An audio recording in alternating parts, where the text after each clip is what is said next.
ओडिशा के ढेंकनाल जिले में ब्राह्मणी नदी का शांत तट सदियों से एक अद्वितीय कलात्मक और आध्यात्मिक रहस्य को संभाले हुए है।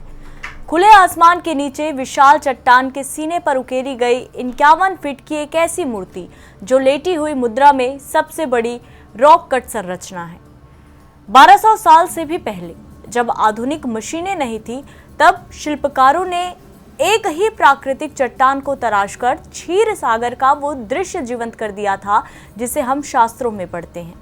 ये कहानी है अनंतशायी विष्णु की, एक ऐसा धरोहर स्थल जहां इतिहास, आस्था और बेजोड़ शिल्प कला एक साथ आकर मिल जाते हैं।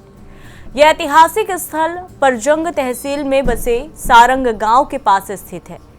समुद्र तल से लगभग 200 फीट की ऊंचाई पर ब्राह्मणी नदी के ठीक बाएं किनारे पर यह विशाल प्रतिमा विराजित है। दिलचस्प बात यह है कि ढेंकनाल जिले के ही तालचर उपखंड के भीमकंद में भी ऐसी ही प्राकृतिक चट्टान को काटकर बनाई गई एक और विष्णु प्रतिमा मौजूद है, जो इस पूरे क्षेत्र के ऐतिहासिक महत्व को दर्शाती है। बात 9वीं शताब्दी ईस्वी की पहली तिमाही की है। उस समय मध्य ओडिशा पर भौमकर राजवंश का शासन हुआ करता था। इस प्रतिमा की नक्काशी शैली और भगवान विष्णु के मुकुट की बनावट का विश्लेषण करने पर इतिहासकारों ने पाया कि ये मूर्ति भौमकर शासनकाल के उत्तरार्ध में बनाई गई थी। उस दौर में भौमकर राजाओं के अधीन नंदोद्भव नाम के सामंत राजा शासन करते थे। ये राजा वैष्णव धर्म के बहुत बड़े अनुयायी थे। उन्होंने ब्राह्मणी नदी की ऊपरी घाटी में स्थित सारंग और डंकल क्षेत्र में विष्णु भगवान की विशाल मूर्तियों का निर्माण कराया। भौमकर राजाओं के प्राचीन दान पत्रों और शिलालेखों से पता चलता है कि विषुव संक्रांति और देवोत्सव द्वादशी जैसे बड़े पर्वों के अवसर पर वे इन रॉक कट मूर्तियों और मंदिरों के निर्माण के लिए विशेष अनुदान दिया करते थे।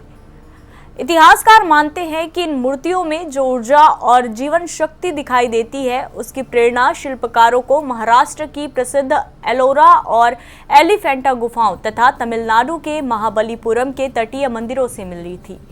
छत्तीसगढ़ के रांची में स्थित राजीव लोचन मंदिर और सिरपुर के लक्ष्मण मंदिर में भी प्रवेश द्वारों पर ऐसी ही नक्काशी के प्रमाण मिलते हैं, जिसने भौमकर साम्राज्य में इस कला को आगे बढ़ाने की नींव रखी। आइए अब इस प्रतिमा की अद्भुत बनावट और वास्तुकला को करीब से समझते हैं। खुले आसमान के नीचे बलुआ पत्थर की प्राकृतिक चट्टान पर तराशी गई ये मूर्ति 51 फीट लंबी, 7 मीटर चौड़ी और लगभग 0.7 मीटर मोटी है। ये भगवान विष्णु का अनंत शयन रूप है, यानी शेषनाग की शैया पर विश्राम करते विष्णु।